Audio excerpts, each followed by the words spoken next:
Tuesday, May 6th, I walk into this room in New York City.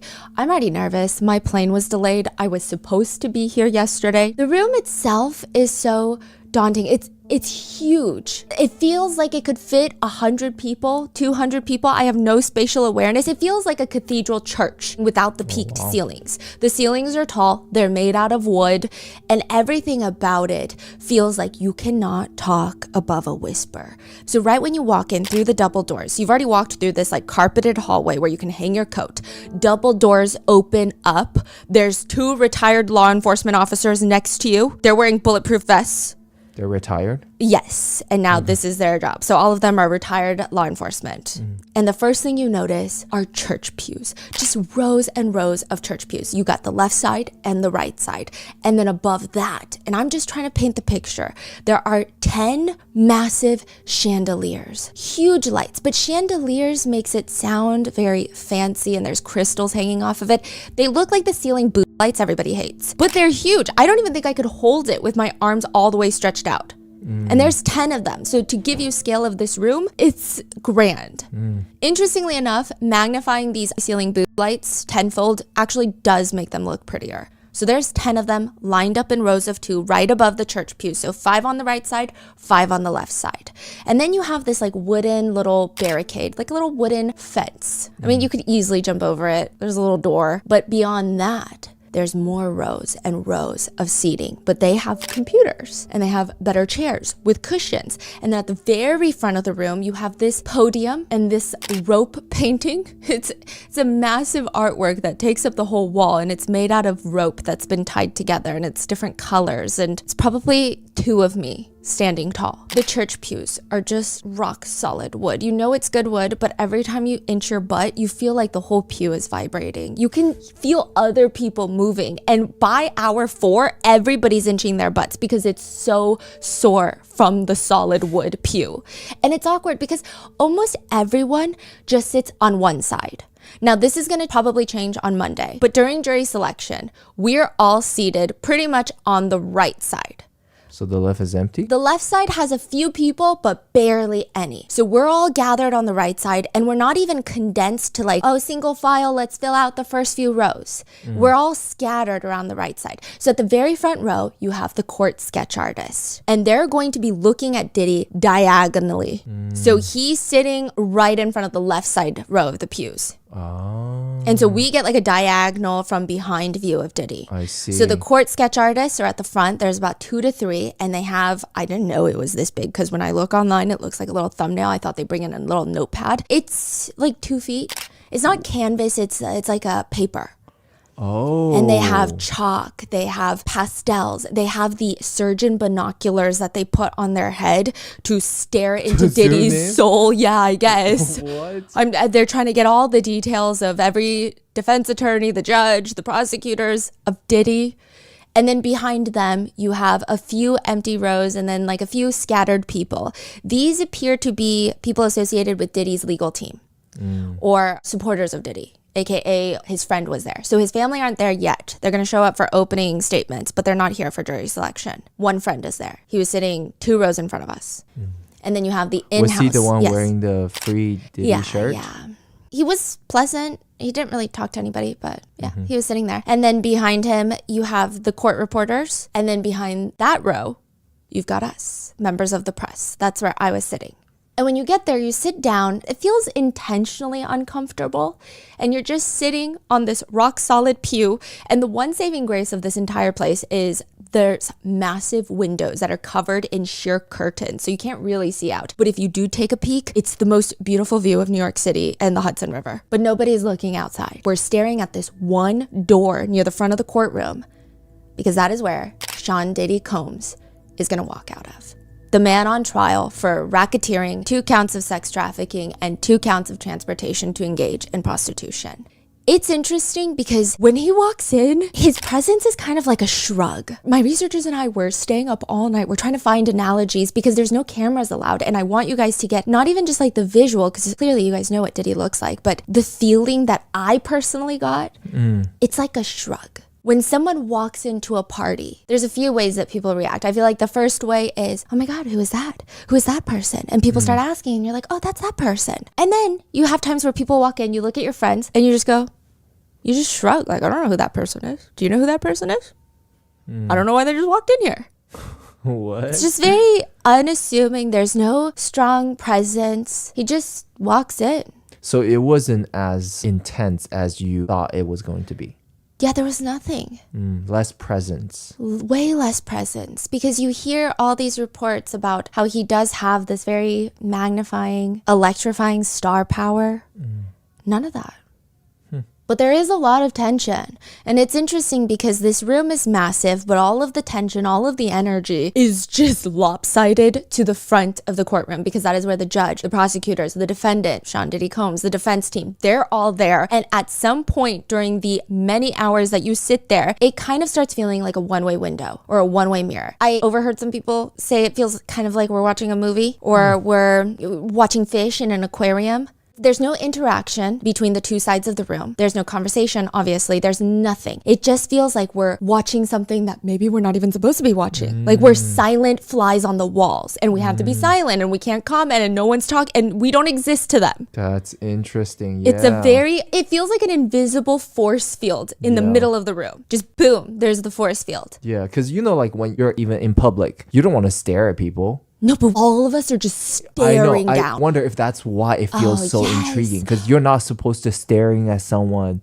Yeah. Like analyzing everything they're doing in person. And you know what's crazy? I did catch myself staring so intently because I'm jotting down notes and I'm watching because I want to make sure that I get all my notes accurately, right? So I'm staring up like this.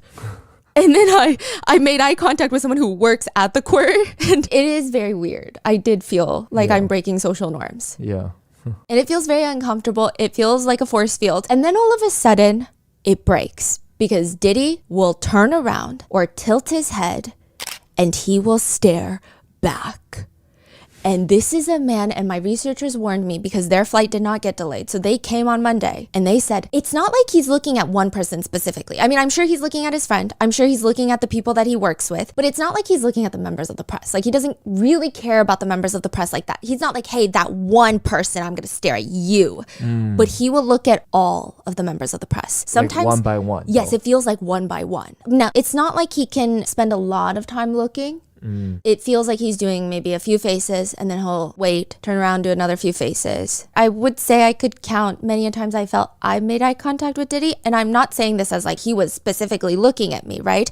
But it's just he's trying to see who's in the courtroom. And the way he makes eye contact, I think that was more jolting. His presence was a shrug, but his eye contact is very intense. He reminds me of someone who just does not break eye contact. It feels like he's staring into your soul. There was one point where I thought I was going crazy and I looked at my researcher who's sitting behind me and she was like, she's mouthing, what?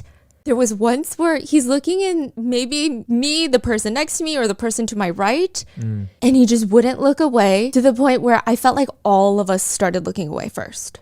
Wow. You know, we were talking to other people and there were a lot of people that felt similarly. It feels very challenging when he looks at people. It doesn't feel like zoning out. It doesn't feel like, I wonder why these people are here. It feels challenging. That's the best word. Is he doing this on purpose here, or is this how he always?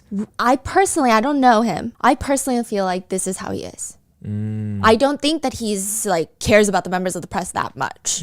This is just how he always looks at someone. Yes. He holds his eye contact and he doesn't break it. No. It feels like he sizes up everyone. And it's not even like we're important or anything to him, but it just is very interesting. So this is week 1 of jury selection for the Diddy trial. We would like to thank today's sponsors who have made it possible for Rotten Mango to support the Joyful Heart Foundation. They're working to transform society's response to SA, DV, and CA. This episode's partnerships have also made it possible to support Rotten Mango's growing team and allow our team to travel to New York City to attend the trial. We'd also like to thank our listeners for your continued support as we work on our mission to be worthy advocates. As always, full show notes are available at RottenMangoPodcast.com. A few disclaimers before we get started. Regarding content warnings, there are themes of SA and DV. Secondly, certain portions and quotes have been shortened and condensed and or combined for brevity. Now, third, this is a very thick disclaimer, but Sean Combs is presumed innocent until proven guilty. The burden of proof is the responsibility of the prosecution. Everything reported on in this episode and throughout the trial is public information. Any descriptions or observations that I will tell you, like this is what I saw, regarding the defendant are personally noted by myself or my 2 researchers who were present in the courtroom. In person, seeing these things happen in real time with our own eyes, that's what we're telling you. But just because we feel something and see something does not mean that our experience and statements are valid reflections of the truth. Our interpretations of random things that we saw in the courtroom are our own opinions and are shared for the purpose of reporting on current events because they don't allow cameras. None of this should be used as a definitive source for how someone feels about Diddy, and especially not for deciding if you think he's innocent or guilty, especially as the trial is ongoing. So with that being said, let's jump into a super brief recap. We did 4 deep dives into Diddy's case in 2024 after his arrest. Part 1, we cover the FBI raids of his mansions, the leaked hotel security footage of Diddy allegedly physically assaulting Cassie, his girlfriend at the time, and multiple accusations from victims allegedly harmed at Diddy's infamous so-called freak-off parties. In Part 2, we cover Diddy's history and lore, including allegations against Diddy's son, their yacht parties, the untimely death of Diddy's ex-partner and mother to his children, Kim Porter. Part 3 was an interesting one. It covers a lot of different connections that people have made between Diddy and 13 people who have mysteriously passed away, including Biggie, Tupac, and the 1999 City College incident that killed several people in a crowd crush at an event promoted by Diddy himself. Then in Part 4, we went over the rumored Diddy's list, which includes all the internet allegations about celebrity friends who internet users believe may be connected to Diddy's infamous freak-off parties. And now, starting Monday, May 12th, we're going to be doing daily episodes, daily updates on Diddy's trial. There are no cameras, no live streaming allowed in federal courtrooms. There's no way to really get that type of information. We can't even bring our phones or laptops in. Everything is even just hand notes. It's very serious. He is facing 1 count of racketeering conspiracy, 2 counts of sex trafficking, 2 counts of transportation across state lines for the purpose of sex work. Diddy has rejected a plea deal and he is facing a maximum sentence of life imprisonment if found guilty on all charges. So this past week was jury selection. Opening statements are projected to start Monday. And in some sense, it kind of is Diddy fighting for his life. There will be multiple in-person witness testimonies, including Cassie, Diddy's ex-girlfriend from the hotel video. And we will be giving you guys daily updates on all of that as well. So with that being said, let's get started. I think the only thing that matters in a courtroom, and I was doing so much research about this before we went into jury selection, not we, but is that the 12 people that are on the jury, this is the only thing that really matters, is that they like the defendant more than they like the prosecutors, or vice versa. That's what the government, that's what the defense are trying to do. Does this person like us maybe a little bit more than they like the other person? Obviously, that's very simplified, but is it? Some jury experts believe trials can be won or lost in jury selection the first week, the first few days. I was watching a ton of videos, reading articles written by attorneys, and I find it fascinating that most of them say jury selection is not about selecting a juror. It's about deselecting jurors. One jury expert puts it a little more blunt. You're trying to get rid of the jurors who are going to ruin your case and will not be receptive to your arguments. Don't focus on jurors you want. Focus on jurors you don't want. But in that same regard, you have to ask yourself, if I try to get this person out of the jury, am I going to have a less desirable potential juror replace them? Other attorneys candidly write on Reddit, pick your leaders and pick your sheep. That's the rule that I live by. You need 4 people who you think you can really speak to, and they got to be leaders. And they're going to listen to you, and then later when they deliberate, they're going to lead the followers to the answer that you want. Wasn't one of the latest addition to Diddy's team Yes, a jury consultant. So her whole job is this? Yes. Okay. That's all she's doing. And she does that for many trials. Now, others say, pick your leaders. Yeah, that's true. But also pick them wisely. You want strong thinkers, strong leaders that are great at advocating and leading conversations that also like you. But you don't want strong-willed jurors.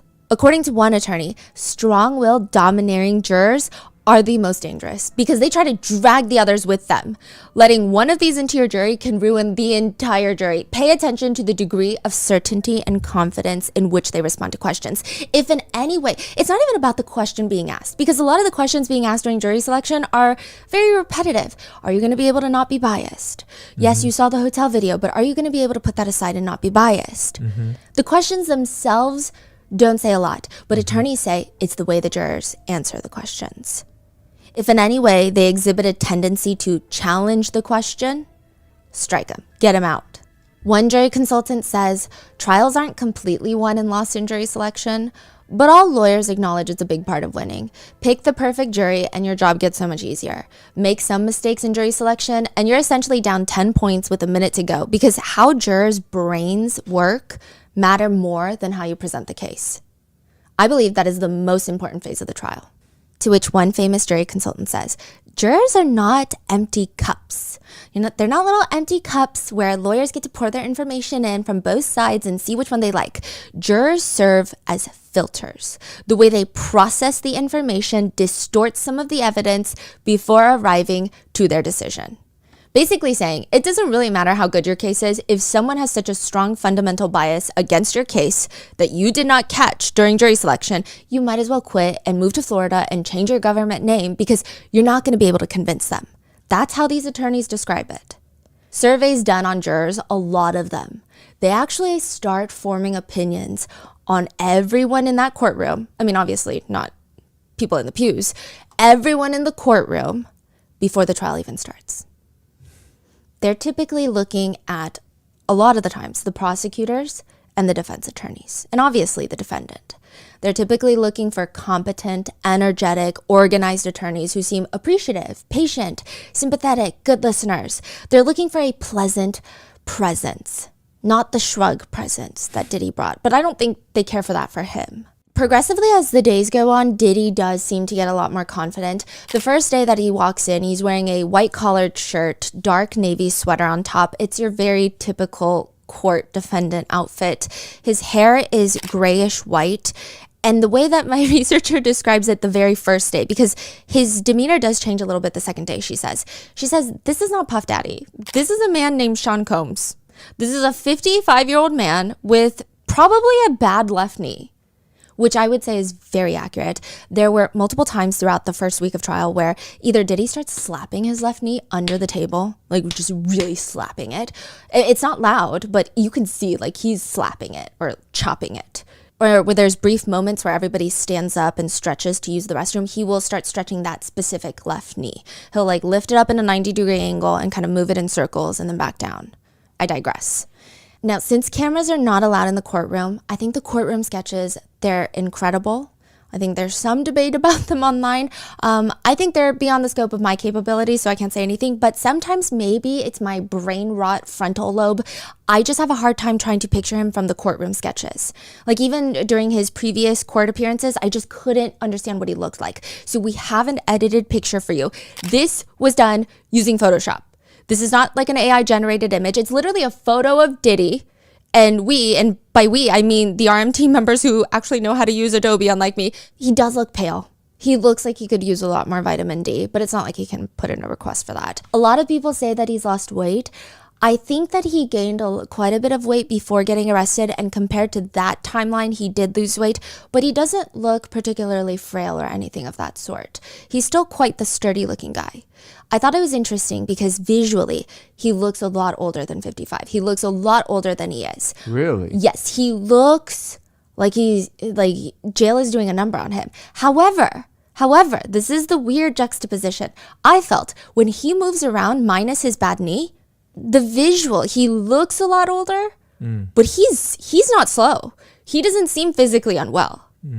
Like, I feel like he could run a mile. Maybe it's the hair and... Maybe. And I do think it's the lack of sun, probably. And when he needs to get up from his chair, I mean, this man is up. For example, when a juror walks in or when a juror walks out of the courtroom during individual questioning, so it's one juror at a time, Diddy and the defense team typically stand up. He's pretty quick with it. He's not gripping the sides of his chair or the table to get up. He's not even slow. He's trying to make a good impression, is the feeling I have. He's up. He's very respectful. On two specific occasions, My researcher and I were scribbling in our notes, and we both looked at each other because Diddy, we felt, in our opinion, shot up out of his chair quicker than he normally does. And we look, and it's a very beautiful female juror with a lot of assets. Yeah. Really? Yeah, and we both wrote it individually in our notes. Like the way he just shoot up. Yes, and the way he just kept lingering and staring. Like all the other attorneys sat down first. And then he sat down. I mean, he could have been zoning out and thinking about lunch or the case. I don't know. So the white hair does kind of throw it off. It seems like he's turning into a full-blown grandfather, but physically he seems fine. Day one, he walks into the courtroom, and my researcher was telling me, and he did this again day two. He does this practically every day in court. He starts coming out into the courtroom, shaking all of his attorneys' hands, hugging them. Then he puts his hand to his chest and mouths thank you to the people who came to support him. So other people, I guess, related to his legal team or his friend, and they're in front of us. And he's like saying thank you. Sometimes he'll look around and put his fist to his chest for his friend. Again, his family will, I believe, be there on Monday, so we'll see what his interactions with them are. Diddy mouths thank you, and you can't really hear it. And with that, day one starts. It's a pretty big day. A whole group of jurors are going to be brought into the courtroom. So this is, again, same thing, but they're going to sit in the church pews directly behind Diddy. So they all get brought in behind Diddy using the massive 2 doors that I came through. And I sit right. They come and they sit in the pews right behind Diddy. How many came in at the time? Like 40. Oh, wow. And they just single file come in and they just line around the pews. Okay. So they take up like 5-6 pews and they're going to be sworn in. But while they're coming in a single file line, Diddy and the defense are staring at them. Which makes sense because a lot of these attorneys, they write online and they write articles. You want to know their age, race, gender, probably even the way they're dressed to get a grasp of, do they have any certain hobbies, socioeconomic status? What does their attire say about them? What does their posture say about them? Do they look annoyed to be here? Do they look too enthusiastic to be here? The jurors get sworn in and then they get brought back out of the courtroom. And then they go wait in another courtroom. So then they're each called in one by one for a individual questioning. They are very serious because some of these people is going to determine Diddy's fate. Yes. And they only have that window of time to decide, Yes. right? I will say so Diddy and his attorneys take 2 rows of the desks and chairs. Linda Moreno, which is his jury consultant, was, to me, closer to the judge. So she's behind Diddy. I couldn't get a good look at her, but from the 4 attorneys that sat on Diddy's row, Diddy and Brian Steele, Young Thug's former attorney, they looked the most intense when they stared at the jurors. Whereas the other attorneys, they were looking, but it didn't feel so intense. Diddy and Brian Steele, I'm like, whoa. Just staring at their faces is very, they're locked in. I'm sure everybody is, but they look extra locked in. They walk in one by one, and this happens multiple times, but it almost seems like every time the jurors come in, Diddy kind of nods. It's like he's doing a head count, but I don't think he's doing a head count. It's just a thing he does. He has moments where he just nods, it feels, to me personally. And it's not a big nod. It's like an ever so slight. Like you're thinking to yourself. You're nodding to yourself. You're not like confirming like, oh yeah, let's do that nod. It's like to myself. Does it happen to everyone or most of them? Or when all of them come in that single file line, he's kind of nodding the whole time. Day one, both of my researchers were freaking out and telling me, I'm like in the car on the way to meet with them. And they're like, there's this moment where after the jurors leave, he turns around and his hands are at hip level and he kind of rubs them slowly. It's not sinister. It's not like creepy. Like, it just felt like, okay, let's do this. It didn't feel like, yeah, I'm going to take them. It just was like, all right, let's go. So now the jurors are going to come in one by one for individual questioning. But before they can even bring in the first juror, you know when you're in a classroom for the first time and you've walked in, you sit down, you haven't spoken a word. Suddenly the teacher calls on you and you have no idea how to project your voice because you're like, I don't know if this is loud enough when my teacher is all the way over there. Like, I don't know, but then I don't want to scream because that's embarrassing. It's just like, how far is my voice going to travel? I don't know. You're trying to grasp it. Diddy's lead attorney, Mark Agnifilo, stands up to ask the judge, I'm constrained to ask for another 2-minute bathroom break. I apologize. The judge is confused. Well, why don't we try to get through at least 10 jurors? So previously, they already had another bathroom break. And my researchers said it was so quick. I mean, it just looked, they were like, I don't even know if Diddy peed. No, they say they also said we also don't know if he washed his hands because it was just too quick. Like, did he not pee or did he not wash his hands? Because they think in their timeline, maybe we're slow movers. That they're like, I couldn't have peed and washed my hands like that in that amount of time span. It was just so quick. It was super brief. Yeah. And then court is back in session. Then he's asking for another bathroom break. So the judge is like, well, why don't we try to get through at least 10 jurors do we really need to take one now? Diddy lifts his butt up from the chair a tiny bit, and I cross-referenced both the researchers' notes. He raises his hand near his head level, and the pointer finger, the index finger, is slightly upwards, but it's not like pointing. It's kind of like, oh, excuse me. But he's barely looking up at the judge. He seems very meek the first day. He barely raises his voice, and this is when he says the 9 or so words that everybody was talking about.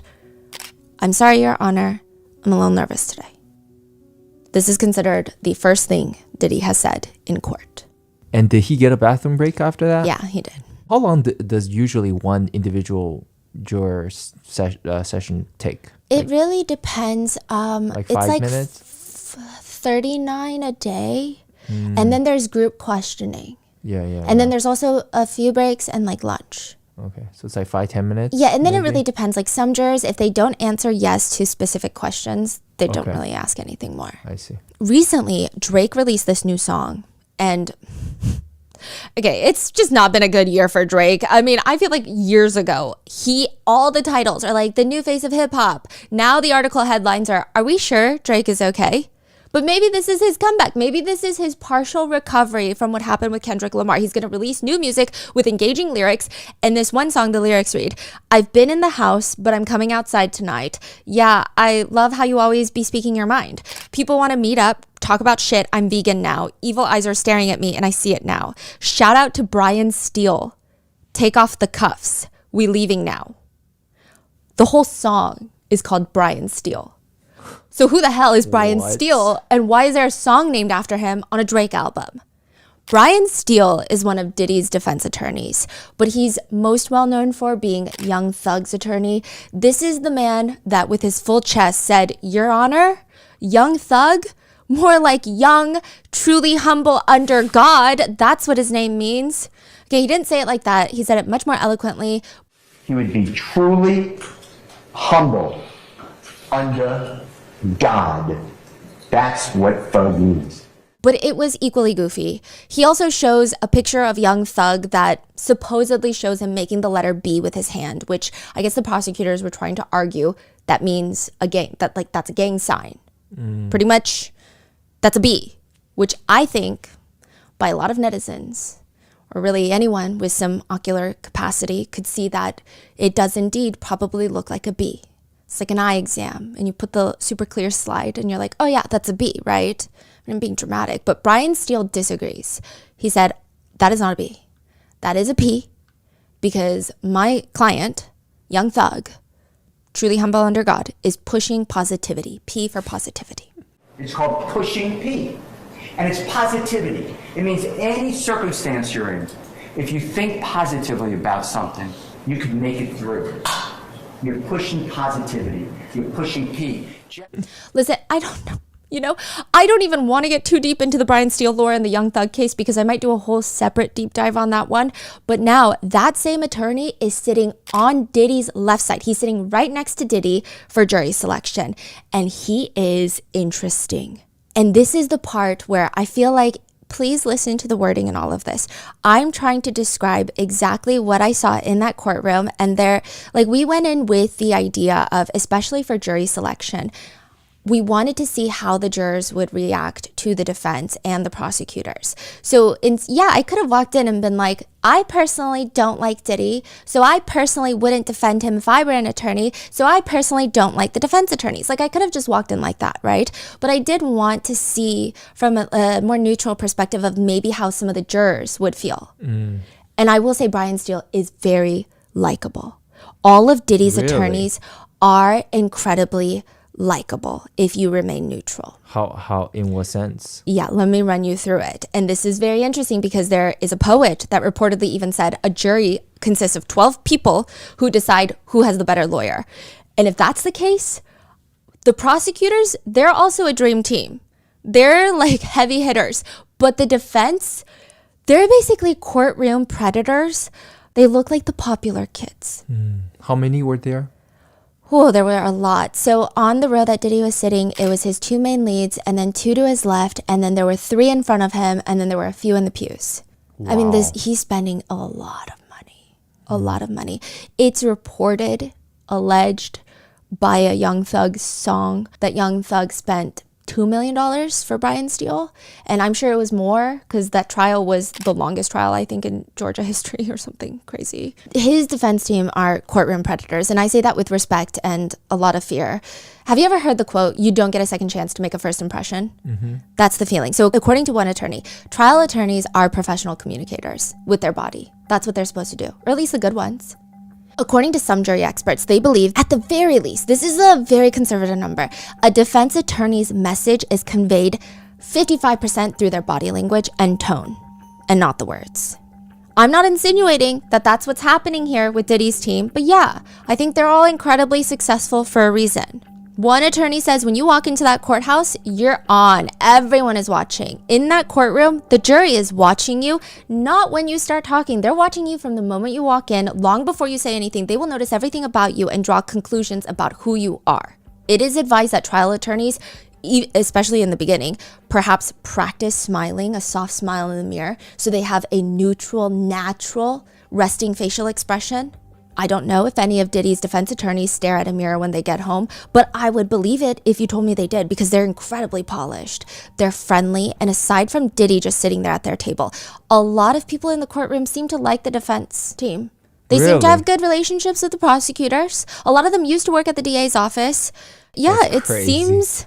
I mean, not the defendant, I don't know about that, but the defense team. So you have his lead attorney, Mark Agnifilo. Appearance-wise, he has salt and pepper hair.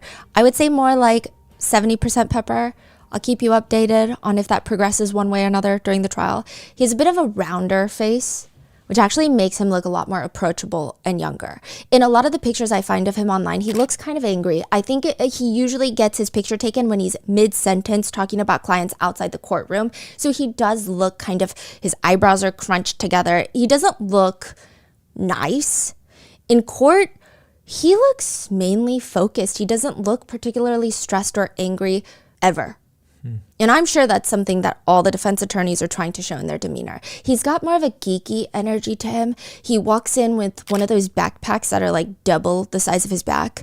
It's like the backpacks that the smart kids have in school, the one with 10,000 different zippers, which I feel like is less utilitarian and more like bragging about one's finger dexterity, but he has one of those backpacks. His energy overall is the dad that you ask to take a picture of you on the iPad, and then he'll take a picture of himself and hee ha ha to himself. That's the energy. I'm not saying this is who he is. I'm not saying he's a great person.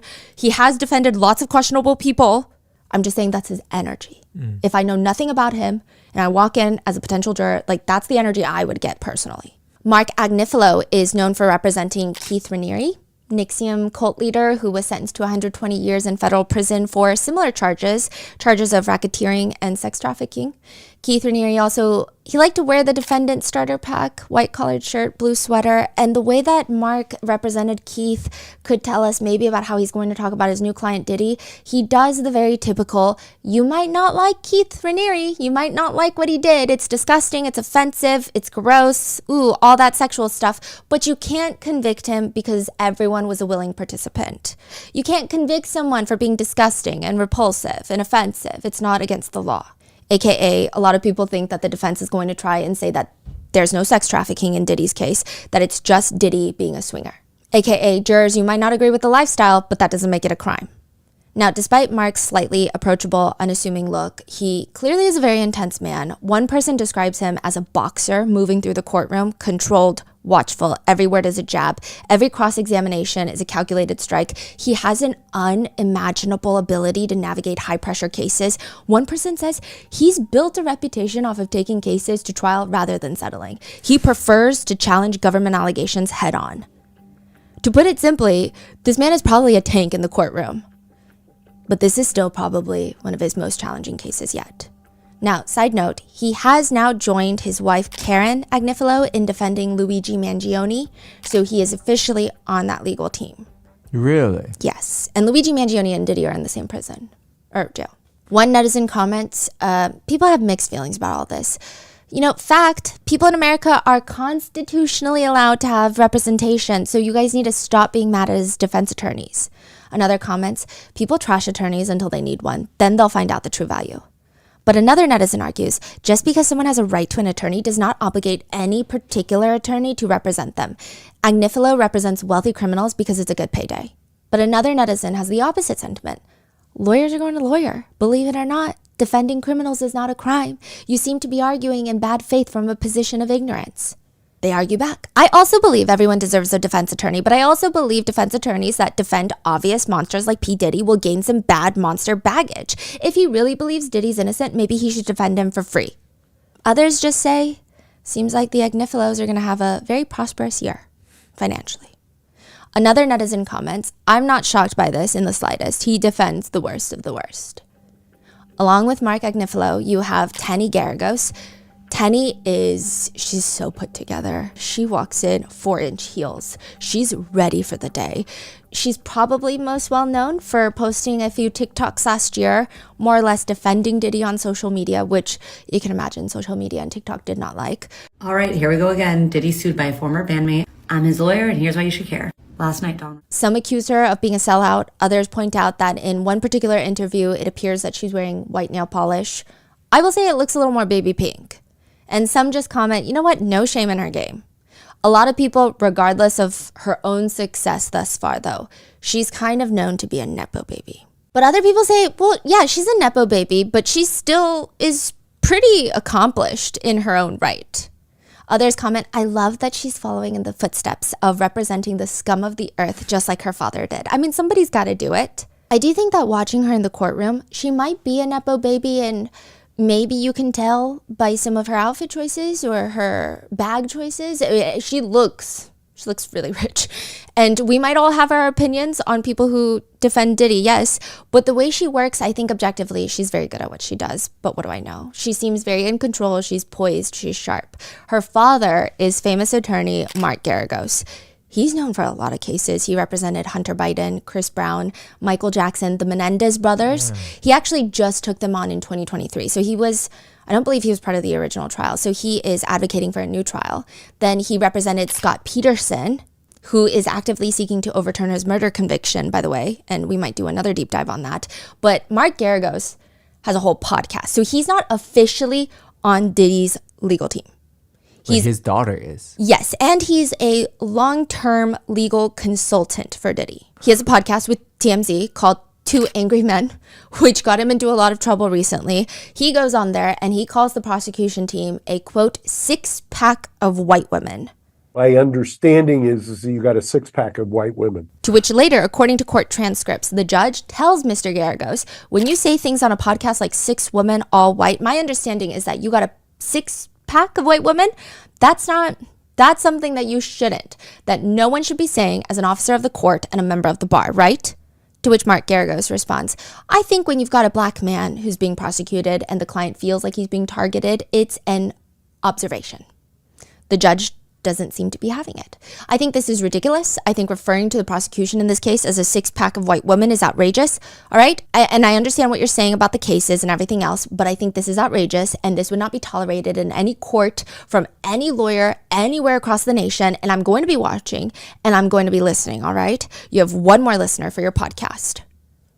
To which Mark Garagos responds, as long as you subscribe, I'm all for it. The judge hits back, you heard me and you've heard what I've said, you know I'll be watching.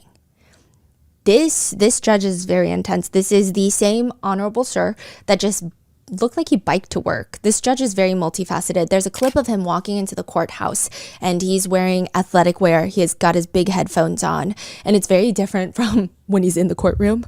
He, so far, is a very compassionate, fair, firm, incredibly sharp judge. He's so sharp. His brain, it runs on 5 times speed. Really? And he's like a tank. He's like, you guys have to tell me about lunch because I'm just going to keep going.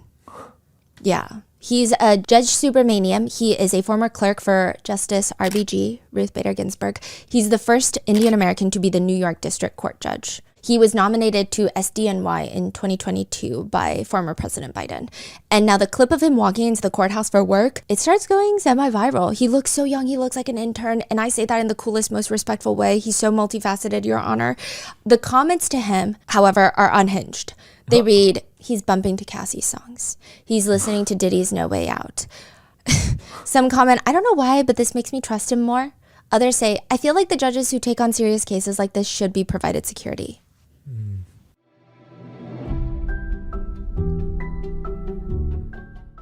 Starting your own business is like embarking on an adventure where you suddenly need to become an expert in everything overnight. When my family and I started Grandpa Mingo's limited edition artwork, it was a lot. One day you're the marketing department, the next day you're trying to figure out inventory, and somehow you also expected to be a web designer, customer service representative, a shipping expert. Finding the right tool was the cornerstone for Grandpa Mingo Studio. It's truly the difference between drowning in tasks and thriving in your business.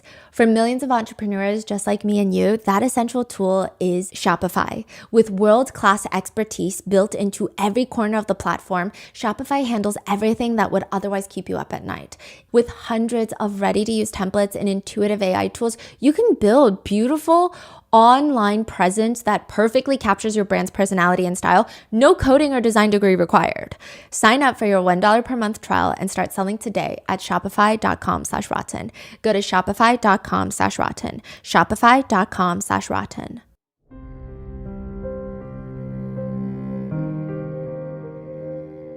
But back to the defense attorneys. You have Mark, you have Tenny, the lead attorneys.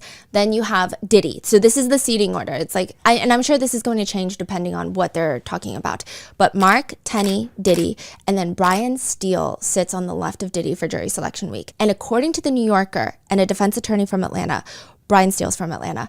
According to a defense attorney that worked with Brian Steele for 30 years, he says, Brian doesn't drink. He doesn't smoke. He can't believe anybody would. He won't curse, even in court, even if he's reading from a transcript. So when he's cross-examining, he will say, so-and-so F word. The court will say, you can read that out loud, and he won't do it. He only drinks water. His lunch is tofu or salmon, maybe a salad, no bread. I've never seen him eat out. He'll bring a toothbrush to court. He exercises daily before and after court, running, swimming, weights. He has 3 kids, a wonderful wife who is also his law partner, and they kind of idolize each other. So his wife's name is Colette. And just a side note, I'm going in depth on all these attorneys, and I will go in depth later on the prosecution team as well. I'm not entirely sure what the word would be. They were less notable during the jury selection. I'm sure once opening statements start, I mean, they're a very competent team. So we'll go in depth. I just want to paint the picture because we're going to be talking about them for like 2 months. Yes, you can Google pictures, but there is like a certain energy, like a synergy when they're all in the same room. And I want you to be able to picture it every day and not go through the same things, because I think a lot of evidence, witness testimonies are going to come up. We just won't have time for that. So he always says in the phonetic alphabet, C as in Colette, which is his wife's name, right? Apparently he's also superstitious. I haven't seen this yet, but he will allegedly kiss a finger or tap on a table anytime death is mentioned. Apparently, he likes to call his childhood friends mothers to tell them, thank you for giving birth to my friend. Also in 1992, Brian Steele was assigned to the case of an illiterate man who was charged with attempted murder in Atlanta. He actually slept in the jail with him because that man he was distrustful of Brian Steele and did not want to say anything. He was not the killer. Or he was not the attempted murderer. So he slept in that jail room to try to get him to open up and trust him. And Brian Steele apparently once said, a fair trial is better than sex. He's also said, I've defended people who cut out eyes and ate them. The system only works when the accused have real representation. The more challenging the case, the more likely I'll take it. Do I like the person I'm defending? That's the main thing. The reporter for The New Yorker asked Brian Steele if he would have represented Epstein. He says, I'd have to understand better all the facts and circumstances. See, I don't believe allegations. I go into believing the person is innocent. So he's saying it's not that he doesn't believe the allegations against Jeffrey Epstein, but he doesn't believe in allegations, I guess, until they're confirmed by the court of law. I don't know. Netizens seem to have more positive sentiments about Brian Steele than many of the other attorneys. More people are defending his choice of defending Diddy. Others are commenting, or a depletion. Others feel genuinely offended because I think they were emotionally invested into Brian Steele after the Young Thug trial. Some people comment, I mean, he's a defense attorney, defending the accused, even bad people, and making sure that the state proves their case is his job, I guess. To which someone comments, I don't think anybody's going to hold it against him for not getting Diddy out, right? Except maybe Diddy. Others say, dude's gonna make so much money. He's gonna do pro bono work at the local courthouse after this. Other people say, I mean, on an emotional level, I'm disgusted that anyone would sign up to defend Diddy, but outside my emotions, this is necessary. State has to prove their case, and defense attorneys don't always defend likable people. His work is necessary, even if I want Diddy locked up. The New Yorker describes him of having a Boy Scoutish manner. And I could see that. He seems really interested in everything happening in court. All the attorneys are. No one looks like they're zoning out. But he's sitting left of Diddy, and maybe this is a natural thing. Maybe he's got a better right hip and he likes to lean to the right? But being an attorney for a case like this, it could be argued that maybe it's all intentional. He's always leaning closer to Diddy. He's always resting his right arm on the right side of his chair closer to Diddy because he's sitting on Diddy's left. He also has, the energy is Mark and Tenny are very serious. They're not overly serious or aggressive or skeptical. They're just very in work mode. Brian Steele, there's a lot of moments where he appears to be having a good time sitting next to Diddy. Really? Yeah, it's like as? They're passing notes. Brian Steele is smiling. And again, look, I only know what I remember seeing from the other side of the courtroom and my very limited research about Diddy's humor, but Diddy is a big personality. I have never read that he was known to be someone who just makes others chuckle at rapidly reoccurring frequencies, you know? Not that I know of, but Brian Steele seems to genuinely enjoy, I don't know about genuine, he seems to be enjoying his time sitting next to Diddy in the courtroom. But does he really? We don't know. Yeah, and he has a lot of interesting things that he does. I will say I believe the tapping on the desk when death comes up because a lot of his movements are very repetitive. So he wears reading glasses. If he is looking at the screen, he'll have them on. If he's not looking at the screen, he'll take them off, and he kind of puts the glasses tip into his mouth. He likes to stick things into his mouth, be it a pen, be it his glasses. He also has a bright pink water bottle that he drinks out of. And I'm like, I always try to analyze, is this very intentional to come off very likable? Or is this genuinely just who this guy is? I don't know. I see him frequently use a pink highlighter. He's got this stance. So anytime there's a break, Diddy's not like lingering and mingling. Diddy gets taken to the back because he needs to be held, and there will be breaks where people need to go use the restroom, and the lawyers, they can come out, the attorneys, they can come out and they can talk, not to the members of the press, they're on a gag order, but they can talk to their colleagues, they can talk to the prosecutors, they can talk to Diddy's friend, right? And they all just seem relaxed. They seem like the cool kids, but Brian Steele has his go-to pose. His blazer jacket is unbuttoned. He's got his hands on his hips, and he's got one hip popped out. It's like a very fun dad vibe. Yeah. I don't know how much of it is so genuine. I did read in a separate article that one judge said if Brian Steele cries in court, like he would believe it. He's very genuine, is the feeling. But I don't know. I think he's a fascinating addition to the defense team. And I'm not saying this like, oh, Brian Steele is a good man. I don't know the man. He's a good man and he's defending Diddy, so that must mean something. That's not what I'm saying. I think it's very smart that he hired Brian Steele. Clearly, Brian Steele has extensive history with defending against RICO charges, racketeering charges, which Diddy is accused of. But I do feel like to some degree, was he brought on for positive press, positive associations? Because he was a huge meme during Young Thug.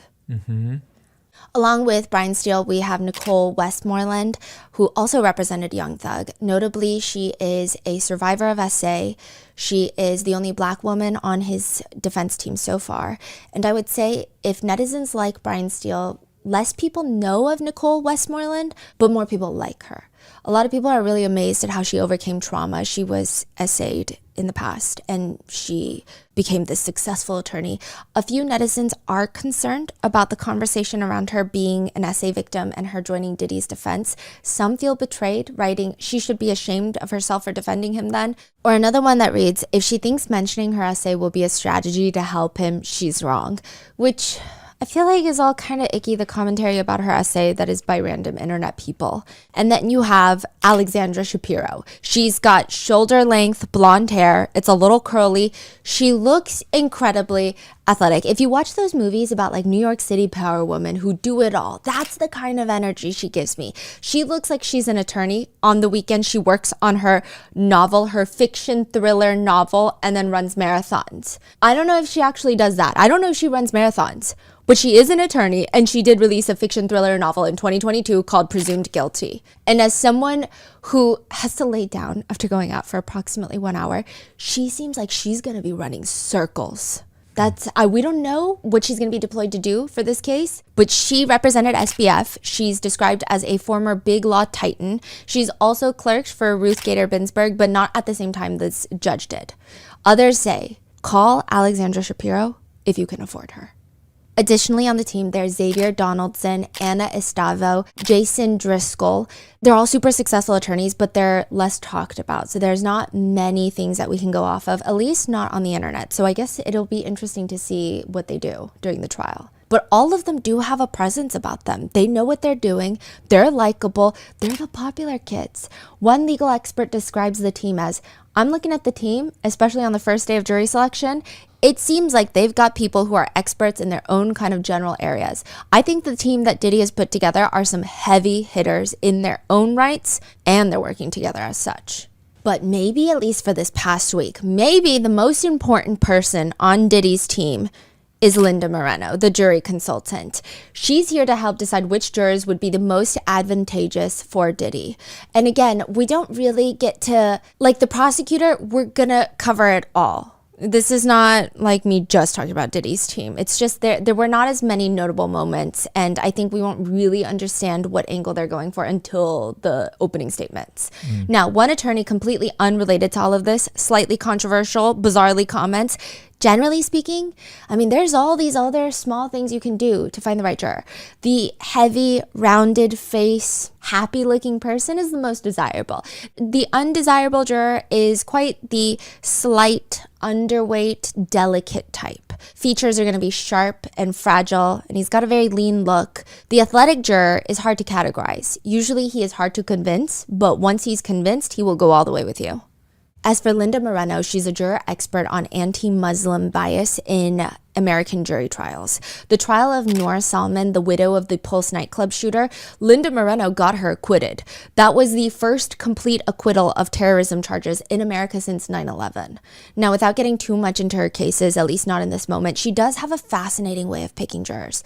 For example, in one case, she was representing a client that was charged with explosives. She says it's all about picking a jury. So in that particular trial, one prospective juror talked about how her brother had served in Iraq and how she had grew up in Vietnam during the Vietnam War. A lot of people on the defense team wanted to get rid of this juror because you're dealing with explosive charges. This is not good. There's going to be a lack of understanding there. They don't want her on the jury, but Linda Moreno wants to keep her. She's saying she had a clear, strong voice, suggesting that she thought about a lot of things. And something she said really impressed me. You would have to live through the war in Vietnam to understand why people did what they did. She said, we're keeping her. She was firm.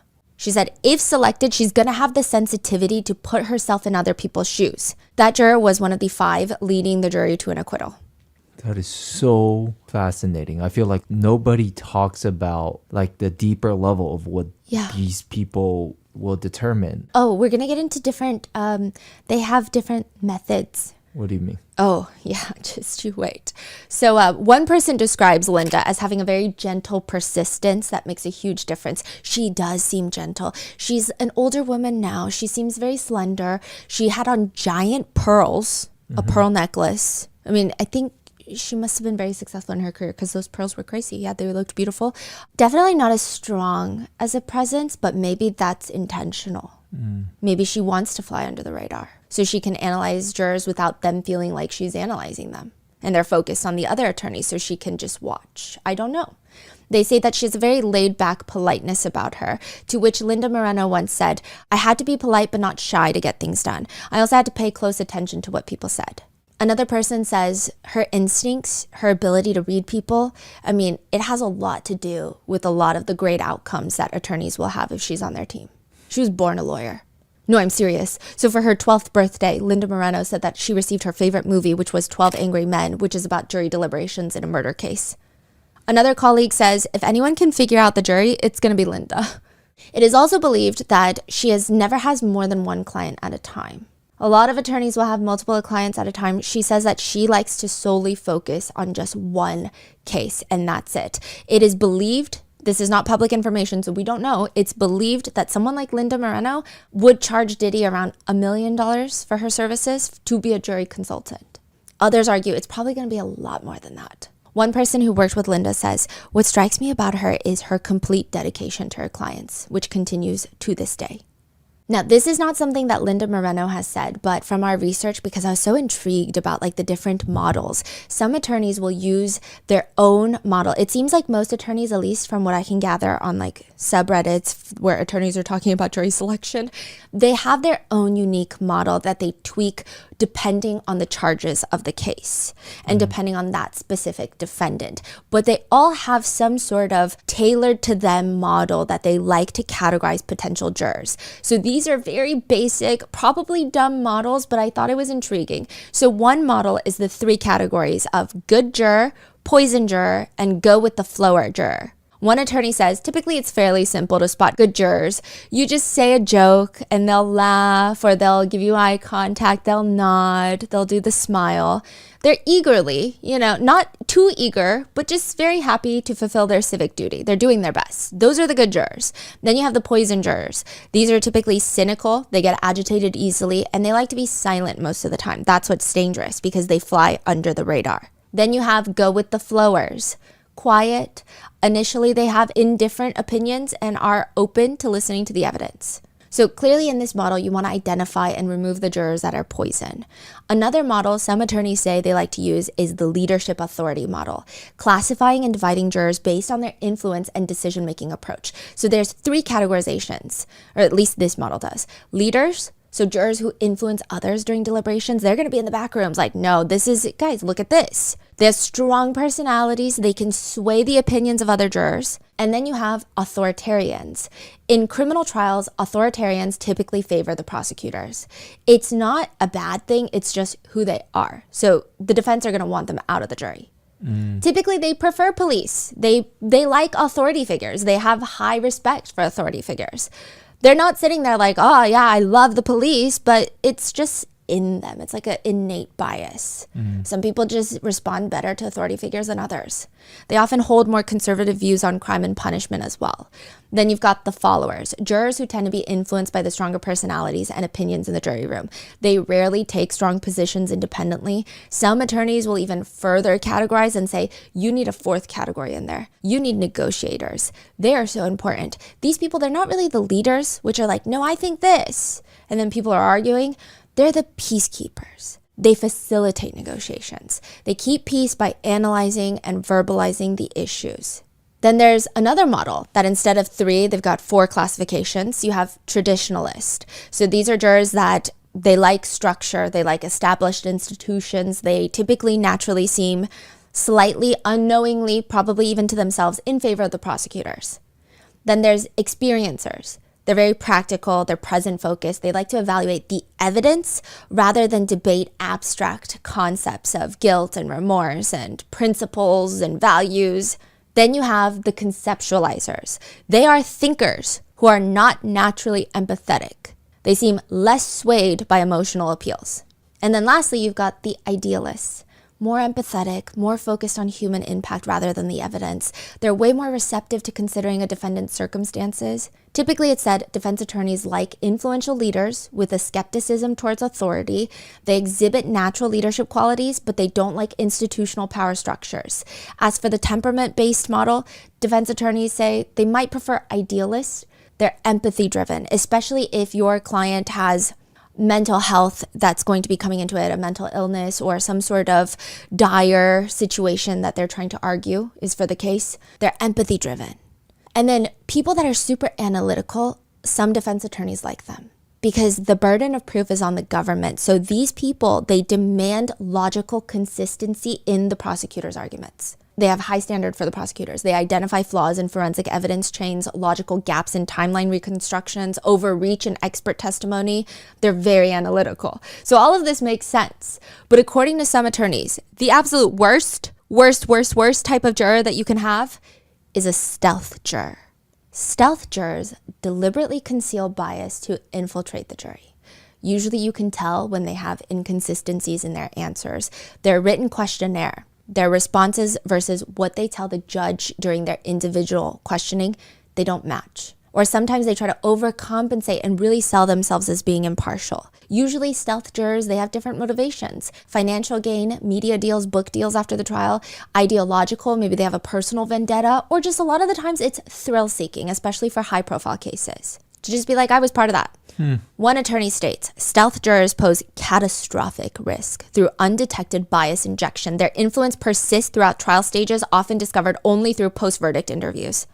With that being said, I'm clearly not knowledgeable enough to know if any juror was a potential stealth juror, but there were some intriguing moments. Publishing houses have what's called a slush pile. It's like usually the big publishing houses. There's 5 big publishing houses in the US that dominate 80% of the market. They have a slush pile. It's a collection of unsolicited manuscripts sent to them by people seeking to get their wonderful book published. And it's a slush. People will open up a manuscript, read one page. If they don't like it, it goes into the slush pile. It's not getting published. Because in the world of publishing books, it's that cutthroat. A female juror is sitting next to the judge, and she has a high position at the publishing house, Simon & Schuster. She says, we publish lots of books, 2,000 books a year, and one book we are publishing in the fall is by another hip-hop artist. And I know that that book contains some information or some accusations. I haven't read the book. I probably won't be working on the book directly, but my office reviews all the press releases that go out, and I saw the press release after I filled out this questionnaire. So she's asked, like, did you find out anything else about the defendant or the case or anything related after you filled out this questionnaire? And what is the book? And what book is that? It's a memoir by another artist whom I don't know. I don't remember the name of the author. I think it's called Do You Believe Me Now or something like that. And it's about his personal history. And I know it contains some accusations. A male artist. Yes. And you don't remember the name? No. She states she doesn't remember the name, just the press release. She explains, I saw the press release because my office, we review all the press releases, our different prints sent out to the media. So that's just one of my roles is to kind of vet all the press releases. All right, now what did the press release say? Just that it was an announcement that the book is publishing in the fall and sort of different topics it touches on, and this was one of the topics. And what did it say pertaining to this case, if you can remember in your mind? What did it say? I think the point, or what the press release is alluding to, is that this other artist has been accusing the defendant here for a while and hadn't been believed. That is what I took from the press release. Now, do you know anything else about the book? No. The judge asks her, considering she works in a company that's publishing a book written by someone making accusations, would it cloud her view in the case? She says, no. I also would be very unlikely to read the book because I work on the executive team. I don't really get that involved on individual books. But it's tricky because she's salaried, so her bonus is tied to the company performance, the general company performance, which means her bonus is tied to the performance of all the thousands of books they publish, including the book written by Albie Shore about Diddy. I think the list of people who really do not like Diddy would be comparable to a CVS receipt times 10. It's a long list, but I do feel like at the top, it's going to be 50 Cent and potentially, definitely, I'll be sure. Now, just to recap, Diddy has 7 children. The first is Quincy Brown, but Quincy is not Diddy's biological son. He is Kim Porter and Albie Shore's biological child. It is believed that Diddy adopted Quincy. However, recently Albie Shore states in a documentary, there's no adoption. And if you haven't noticed, his last name is still Brown. take that how you will. I have no idea which one is true. But there's Quincy, the oldest. Then there's Justin Dior Combs. He's Diddy and Misa Hilton's son. Then there's Christian Combs, Diddy and Kim Porter's first biological child together. Chance Combs, Diddy and Sarah Chapman's daughter. And then Delilah and Jesse Combs, the twins, Diddy and Kim Porter's twin daughters. And in 2022, Diddy had another baby, Love, with Dana Tran. So that baby's an infant. And all you need to remember at this point is that Al B. Sure is Quincy's biological dad, and Kim Porter, the mother of many of Diddy's children, and Quincy's mother, is a longtime partner of Diddy, but also was married to Al B. Sure before dating Diddy. So Kim Porter and Al B. Sure are married. They have Quincy. Kim Porter, they break up. Kim Porter starts dating Diddy. They go on to have multiple children together, and Diddy was very involved in Quincy's life. Now, after Kim Porter mysteriously passed away from pneumonia, that's how people think she passed away, mysteriously, there were all sorts of rumors flying around. Again, conspiracies, we don't know, right? That maybe she didn't die from pneumonia. Maybe she was writing a tell-all book about her relationship with Diddy and she was done with Diddy and she wanted to be set free. Again, conspiracies, but after she passes away, Al B. Sure is very suspicious of Diddy. He even slips into a coma at one point, and he kind of insinuates that perhaps Diddy had something to do with him being in a coma. Al B. Sure went on to allege that Kim Porter confided in him before passing away, and he says, she started to confide in me. What she did say is that something's not right. Diddy's soul has gone completely dark. Like, he's just not there. That's what he alleges was said. He does allege that Kim Porter was writing a book, but nothing was done about it, saying someone got her passcode to her phone and her computer, and they found out, and she was writing what was going on behind closed doors. The public had no idea what was happening right in front of everybody's eyes, but there were a lot of people who turned a blind eye. In the documentary Making of a Bad Boy, the very documentary that Diddy is suing NBC for $100 million in a defamation lawsuit, in that documentary, Al B. Sure says, it was like 2 or 3 weeks prior to her murder. Am I supposed to say allegedly? Oh, he just straight up said murder. So all that's to say, the water is very deep between Diddy and Al B. Sure, and the potential juror works as a high-level executive at the publishing house that's going to be releasing Al B. Sure's book. The blurb for the book says, "Tell all," in this inspiring survivor's memoir that reveals the untold story of his near-death health emergency, shocking ties to Diddy, romance with late Kim Porter, days after Homeland Security raided Sean Combs' compounds in a federal sex trafficking investigation. Al B. Sure declared that when people heard how he wound up in a coma 2 years later, they were, quote, really going to need to call Homeland Security. So the book is not out yet? No. Yeah. So she's saying that, okay, we're publishing this book. I don't know anything about it. I don't care. I'm not going to read it. Yeah. And I am qualified. Yes, but I don't think she's like overly eager. Oh, okay. I mean, I think a lot of people can interpret it different ways. So I don't want to put an interpretation out there because, but you could, I guess, some cynical people could say she wants to maybe write a book after. She's in publishing. Maybe she wants to write a book. Maybe she wants the thrill. Maybe it's fun, right? Maybe she wants to take off work. Or just simply the fact that the connection is crazy. Yes. Or maybe some people are like, maybe she genuinely doesn't care about any of these people and like in her head does not understand why it relates. Yeah. She's like, I don't care about any of these people, so obviously I can be unbiased. But the blurb is kind of crazy. The blurb continues. People called him crazy. Now back from the brink of death, he reclaims his power and truth in this incredible memoir about finding inner peace despite countless attempts to break him. The last lines of the blurb read, Al B. Sure is one of the few still living to tell the whole story. Which, I'm not insinuating anything, but that just feels like a bad sentence to even utter into existence whilst publishing a reportedly explosive memoir, which is going to be titled, Do You Believe Me Now? It just feels like an unnecessary potential jinxing. Regardless of how one feels about Al B. Sure or the death of Kim Porter or Diddy, it probably would not provide Diddy a fair trial if this juror were on the jury. Why do we care if Diddy gets a fair trial? Because if he doesn't get a fair trial, the conviction could be overturned, if there is one. And everyone should be entitled to a fair trial. So yes, justice, but also it's like, if you genuinely want justice, you need a fair trial. Yeah. She is ultimately excluded from the jury. Now, please keep in mind, anything I say in the entirety of this episode, especially right now, is a personal opinion. I've had a lot of personal opinions, great ones and some bad ones, but whatever I say does not mean, oh, this action means he's doing this. Like, for example, there will be some days where I feel incredibly insecure about the way that I look and I start spiraling, and maybe in a video I touch my hair because I feel ugly. But someone will comment, look at this narcissist, she's obsessed with herself. It's like a very different interpretation. Maybe it's true, maybe it's not true. So just take it like that. I don't know. This is just what I saw and how I personally interpreted what I saw visually with my eyeballs. With that being said, I personally felt like Diddy was kind of an iPad kid during moments of the trial. He was given an iPad by his attorneys to look at, specifically related to the case. It's just interesting. He has reading glasses and he will put them on kind of randomly. I don't know if there's a method to it. I don't know. Maybe he is reading something and I just can't see it because he's further away. But it just seemed a little random. Sometimes they'd be on, sometimes they'd be off. So the first day, the researchers were like, they'd be on and then they'd be off at random times, to the point where we're like, we don't even know if there's a prescription in these, if these are even reading glasses. And then he would always put them on the desk, put them back on, put them on the desk, put them back on. It was a very feeling is how they felt. It was, do I feel like I want to put my glasses on? And then the second day, he started putting them up on the top of his head. And then putting them down, putting them at the top. Maybe we're overanalyzing absolutely nothing.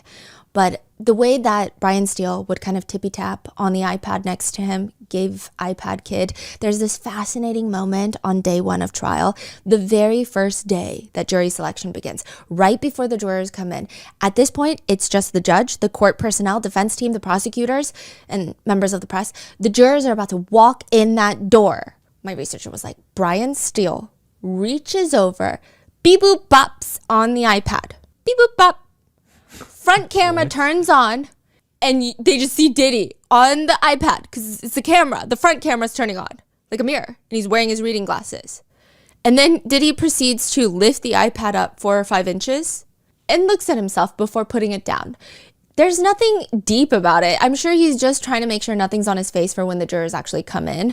But they said it was so weird. It's a fascinating visual. Yeah, like Brian Steele is older than Diddy, but he's over there beep boop bopping on the iPad for Diddy. It was weird. Or maybe... and then more cynically, I guess you could say, maybe this is all a thing. Make Diddy seem like a clueless, I don't know what's going on. Can you help me? I'm kind of lost, and all these powerful attorneys know so much. Diminish some of his power. I don't know. In another part, this was, I saw this. Brian Steele is putting on his blazer. So sometimes he would just be in his dress shirt, and then he's putting on his blazer. And there's a little fuss about it. And Diddy is just all hands on board, helping him put his blazer on with both hands. So he's got his hand on the back of the collar for Brian Steele. His left hand is on Brian Steele's like neck area.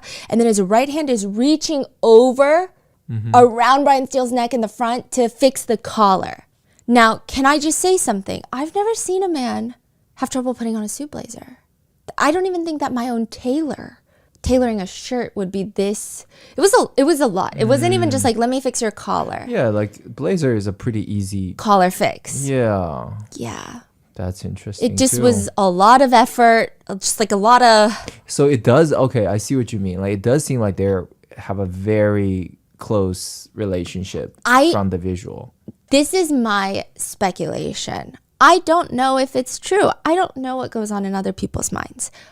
I feel like this is a thing that happens during trials. I think both of them are aware of what makes the defendant look good, and they both want the same outcome. And maybe they haven't had a conversation about it, but it seems like they both kind of play into it, is the feeling I get. So were there jurors, or is it just the press? I think at this point there were no jurors when he was putting on his. Okay. But even for the media, it's like it's a visual that seems very maybe somewhat positive. Yeah, maybe he's like helpful fixing Brian Steele's. It just I guess I've never seen someone need help fixing their suit blazer. Yeah. Because people put on suit blazers all the time, on and off. Yeah. And there is this one yawn where Diddy is standing up, the court had to rise, and he yawns, but he doesn't cover his mouth. So for like a fraction of a second, it just looks like he's silently screaming. And that was really, another fascinating part that I noticed. And again, this could be coincidence. I could be looking too deep into things. I could have a personal bias that makes me interpret these movements as something that it is completely not. It's an eyewitness testimony. It's questionable. especially my brain after 8 hours of sitting in there. But there's this moment where I recall seeing the sketch artist. She is in the first row, diagonal from Diddy, behind. And we're all the way behind her. Now, she has one of those binoculars that she wears. It's strapped to her head like a brain surgeon. She's wearing that. And she's mid-stroke with her charcoal.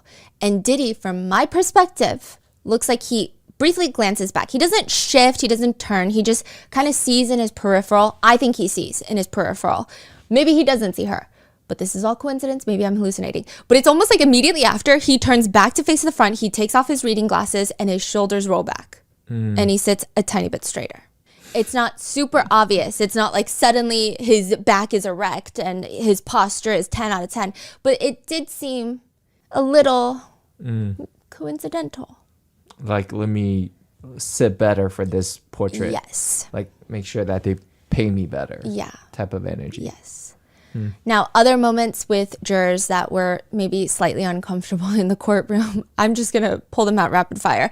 One juror is asked about, in response to question 13, you indicated that you had a prior criminal issue, which is that you were caught shoplifting at the age of 16. How old are you now? 30. 30. Okay. And you say you were charged a fine, and just generally speaking, what happened? I was at Universal Studios, caught by security taking an item.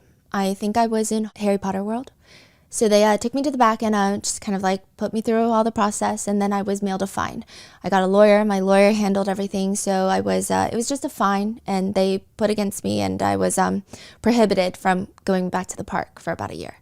And what is it? What did you take? A wand. Okay. So let's go to question 29. The question is, have you communicated to others or posted your opinion on social media or online or liked any social media posts about Mr. Combs? And you initially wrote no, and then you changed your answer to unsure. Yeah. So what did you like? I think it was a comedian. They made a joke because I guess when they went to his house, they found a bunch of baby oil. I remember liking it because I thought it was funny. That was really it. So there was a joke about baby oil, and you said you liked that comment. Yeah. What was the reason why you liked that comment? It's funny, in my opinion. So I liked the video because I thought it was funny. Do you remember who the comedian was? Not off the top of my head.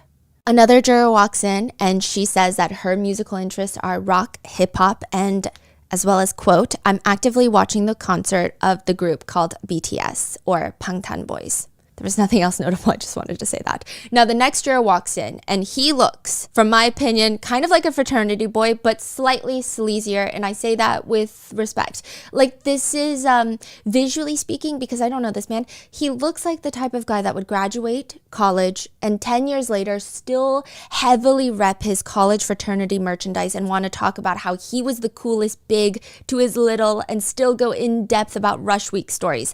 That's the personal opinion vibe I get from him. He asks the judge a question.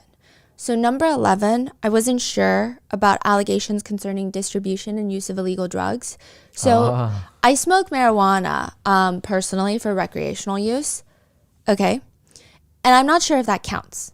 So the question is asking, are you okay? Can you be unbiased if we talk about illegal drug usage? And he was like, well, I smoke. And there's a slight giggle in the courtroom, and the judge tells him, well, I wasn't asking about your use. Okay. But are you going to have any issues if there are allegations in this case about the distribution and use of drugs? Is that going to make you biased? No. The juror, to his very fine credit, he's incredibly honest, which I think is admirable. He basically states that he might have affected judgment, though, if he's on the jury. I use marijuana for personal recreational use, which might affect my judgment in making the right decision. Meaning that, well, are you able to not use marijuana during this trial? I'm going to order you not to use marijuana during this trial. Are you going to be able to follow that instruction? Yes. And so if I give you that instruction and you follow it, you're not going to be having an issue. Correct. Yeah. When was the last time you used marijuana? Last night. Okay. How often do you use it per day? Once a day.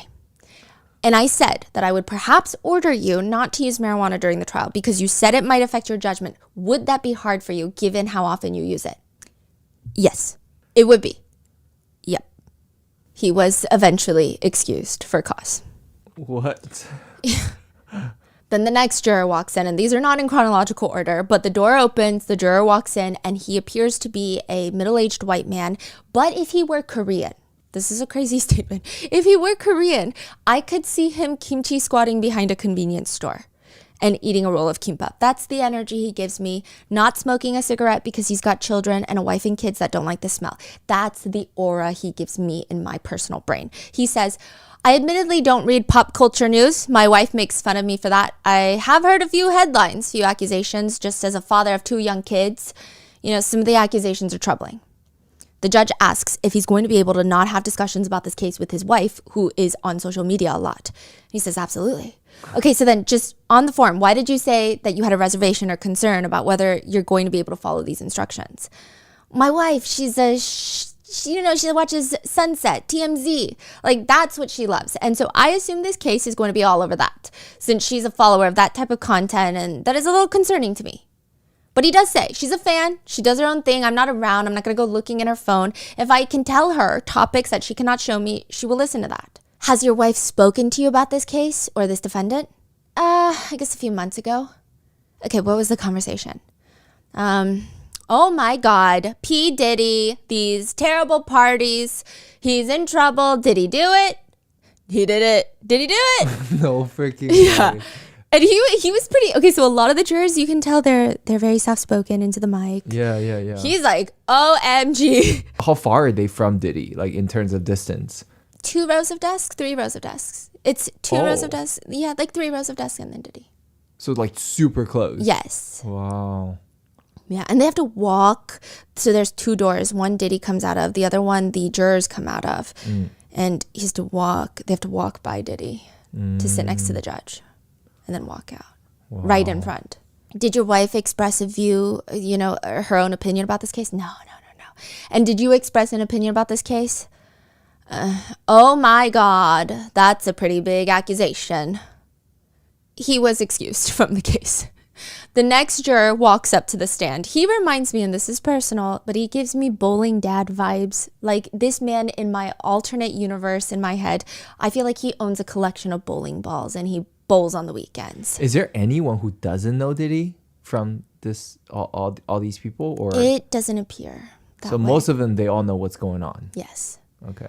Yeah, and so he says he's unsure if he can be fair and impartial because the lifestyle bias, And when he's asked to elaborate further, he says, just the reputation that might be someone in that field.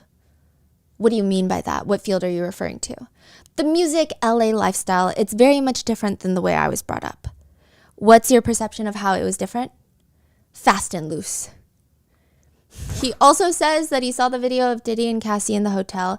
However, even though he saw it, he can be unbiased. He describes it as, well, you can't unring a bell. What does that mean? You can't unring the bell. I can't unhear something that I've heard, but I can separate that from what's presented here. He does appear to be pretty honest in his answers. Like, even, it seems like he's very genuine. Like, he's not trying to be like, yeah, no, I'm unbiased. It seems like he's being very thoughtful. If I'm not mistaken, the defense did not want him on the jury. So after every juror leaves in the individual questioning, the defense and the prosecutors have a moment to bring up an application for striking that jury. And then the judge will either strike them or hold off or bring them back in for further questioning, or they'll be like, as of right now, no. The defense did try to strike him. They really did not like the can't unring the bell comment. And was he excused? He was not. Oh. Yes. Okay. Because I think he was being honest. I mean, there's no one that hasn't seen something about Diddy.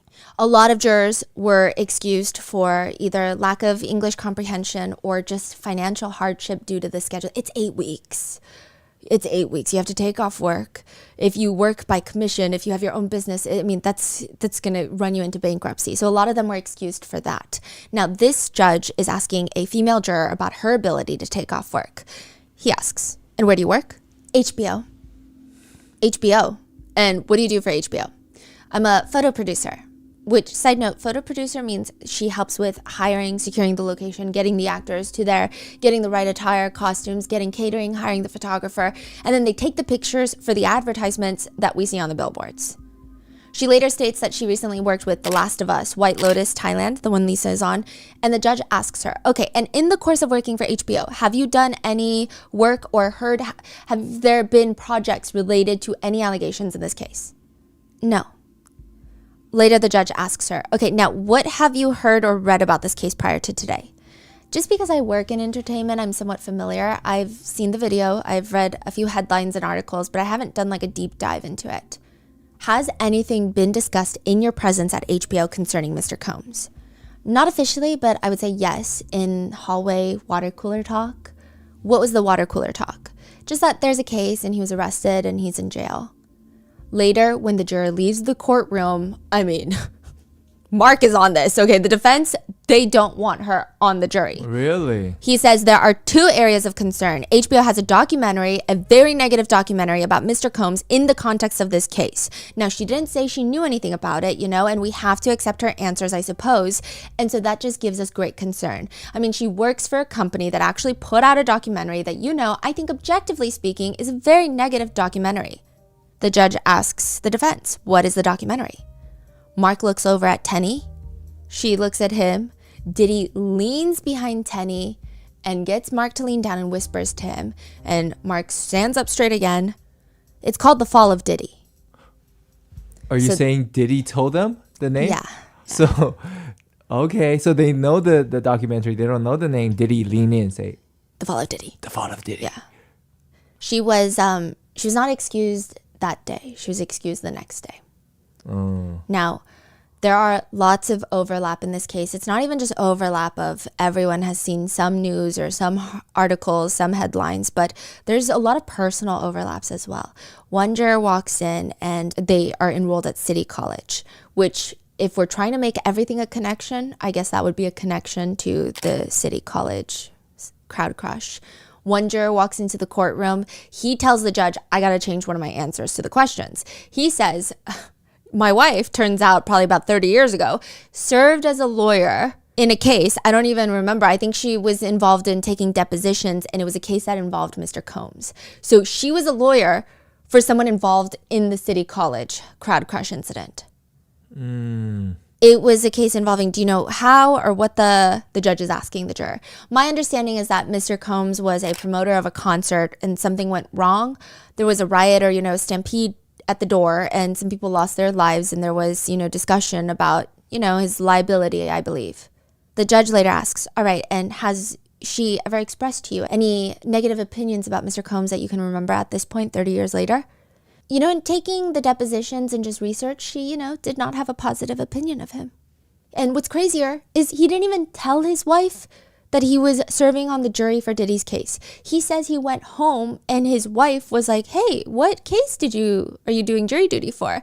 And I didn't tell her. But he says, this case was all over the news though, and it's a big case. The day after that, he's like, my wife came back and her colleague, the wife of this colleague, is also in the jury pool. And was like, hey, I saw, the person you work with. She comes home to her husband and is like, hey, I saw So wife's colleague's partner yes is also in the jury. And they just told, that is crazy. So then the judge is like, okay, got it. So then your wife came to you and said, I was in this case a long time ago.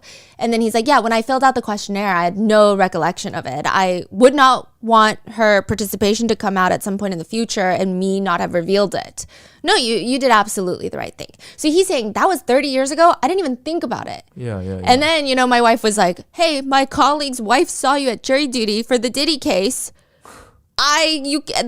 What? Yeah, he was excused. Yeah. And then there's just a lot of other random, slightly awkward, interesting moments. Another overlap. When one juror walks in, he instantly is like, they're giggling. The judge and the juror are giggling. They used to work together at a massive law firm. What? So he was excused. And another juror, there's a very awkward moment where he goes up and he is questioned and he states that his occupation is working at MDC Brooklyn, the very jail that Diddy is being held at. So any of these personal connections between anybody, is a reason for them to be excused. Typically, but it really depends on how strong the connection is. I did notice something, and I don't know if it's a coincidence. It could be a coincidence, but a lot of the jurors came up onto the stand, and one of the pieces of media that they say they saw before being called to jury duty is the hotel footage of Diddy and Cassie. And sometimes they will describe it. Sometimes the judge will read out what they wrote about the hotel footage in their questionnaire. But if it's brought up with a little more description, Diddy appears to me to be shaking his head no slightly. It happened multiple times, and every time the hotel footage came up, I would be locked in. I would be staring at Diddy, and often, again, he would just kind of shake his head no. So one juror is asked, do you remember what that still image was that you were referring to? So he just saw like a screenshot of it. It seemed to have been in a hotel hallway, and the still image was of a woman on the floor and, can I say, Mr. Combs standing. Now, the judge points out in the questionnaire, she wrote that it could be damning evidence. And she said, I guess I don't know how else to say it. It didn't seem to be what a person would want to be experiencing. I don't know how else to phrase it. Another juror describes the hotel footage, and this is when they're questioned. A video in the hallway that was dragging a person over the hallway.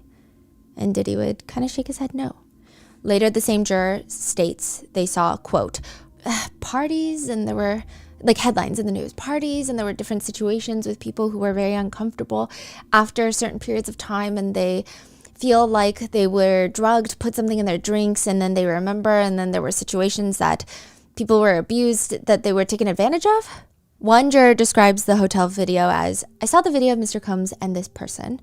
I seen a video of Mr. Combs, and it seems like this person was in the video and harm was being done to her in the video. Another says, the defendant was shown, I don't know how to describe, I think he was outside an elevator in a common hallway of a hotel. I think he just had on a towel or bathrobe on. And there was a woman, he went to get her, she ended up on the ground. Wow. Another juror described seeing the hotel footage as, quote, pretty much in my opinion, mostly everybody saw the video of the defendant, and I believe it was his ex-girlfriend in the hallway of the hotel. Another juror responds about what they saw prior to this, again, the hotel footage. Yeah, it's what I remember from the news. And seeing those reports, did that lead you to form an opinion as to Mr. Combs' guilt or innocence? No, it didn't lead me to form an opinion. I was basically just watching it and was taken aback or shocked. And why were you taken aback? Because it was just seeing it was a tad disturbing. I didn't have all the facts. I don't know. The scene itself was unfortunate. That's what I meant. Other notably awkward moments, which again, this might just be my perception of things. The judge because the judge has to verify. It's not like the judge is doing this intentionally. He's doing everything to the letter of the law. He's reading out some of the jurors' responses to the questionnaires. It feels like when you talk bad about someone and then it gets repeated in front of them. The judge is reading, you said that P. Diddy has a lot of money to use at his discretion, possibly buy his way out of jail. What did you mean by that? I mean, I don't know how else to explain that. On the same note, another instance, the judge reads out another part of the questionnaire of another juror and reads out the repeating playing of the hotel video of incidents above and media gives the appearance of an angry, hostile person who is entitled. So judge is reading these out loud. And it's just like, can you clarify? In front of Diddy. And do you feel like I feel like, okay, so I was trying to watch both. Diddy's actually more deadpan during these moments. It's usually the hotel footage that seems to get a little head shake no. It gets something out of him. Yeah, otherwise people are like, yeah, I saw the headlines, I saw this. My wife was like, did he do it? Did he not? OMG. Not much. It's kind of just deadpan. But I will say the jurors look slightly uncomfortable. Yeah. Now, speaking with another juror, the judge reads, just to remind you, the question about have you read, seen, or heard anything about this case? And the last sentence here is, well, I'll just read the entire answer. You said, I know through the media that Sean Combs is accused of illegal activities related to human trafficking and extortion. I understand that a producer of his alleges that Mr. Combs may have forced him into sexual relations that were non-consensual, and that Mr. Combs was also accused of engaging in sex with underage participants against their will. Where did you get that information? With this one, I perceived a little head shake no. Yeah. I do think that it was been a very depressing week. I know a lot of news headlines were pointing it out, but the amount of women and even men that were on the stand for further questioning. Now, because Diddy is accused of essay crimes, they have to ask, like, have you been essayed? Because it could form a bias that they need to at least know about. It doesn't automatically disqualify someone, but it's just something that they need to know. The amount of people that have been essayed in their lifetime, it just is like one after another, after another. One older juror states, the situation was a dentist that my parents had gone to and they didn't pay them. And they ended up sending me there and I ended up working for them for that.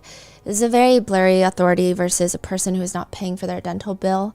I developed confusion about obligations, about authority, which, I went to a lot of, I guess you could call it therapy about it to become more alert and more aware of boundaries around these types of situations. She was molested by the dentist. This happened in the 70s. Another juror reports that they were essayed by family members when they were like 8 years old. Another was essayed during college by a neighbor. Another, their daughter was essayed.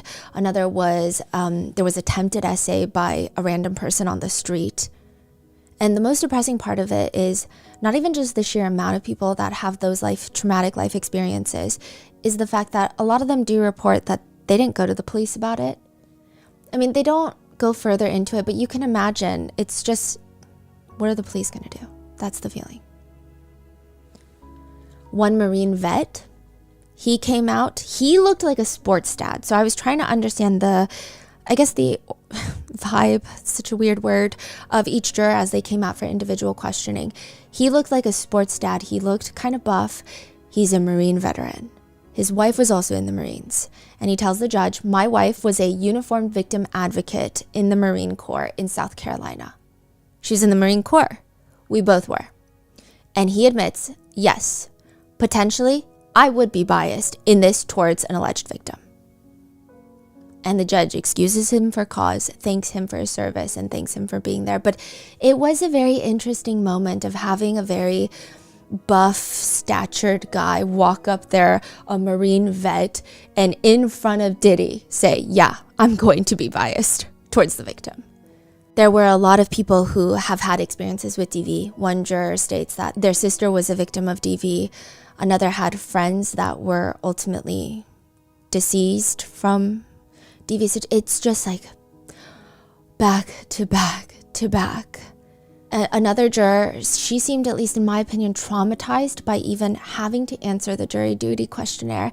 She was asked why she wrote no on the questionnaire about seeing Diddy on TV, and then later took it back and said, I actually did see him. And she said, because I'd been through all those things before, so I didn't want to talk about it. You said that you had been through those things. What do you mean? What I mean is I've been traumatized. It was in a war. It was a lot of things. She was older. It was lots of things. We went through this when I was there.